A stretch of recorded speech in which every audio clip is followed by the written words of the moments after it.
Okay, so this is the setup for the first activity, the inverse square law. As you can see, I have placed the sodium-22 source into the sample holder, and I have placed both the sample holder and the Geiger counter onto this optical bench.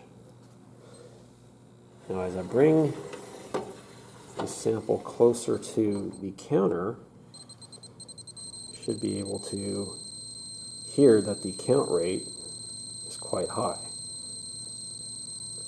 And as I move the sample back slowly, you should be able to hear the count rate decrease.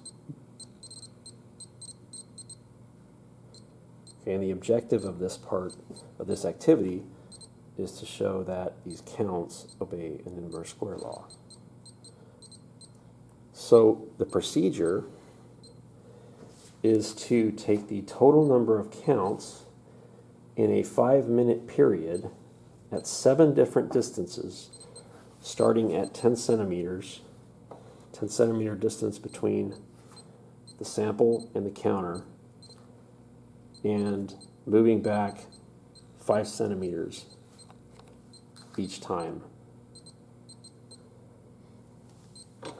And then that data you will use to plot counts versus distance in order to verify the inverse square law.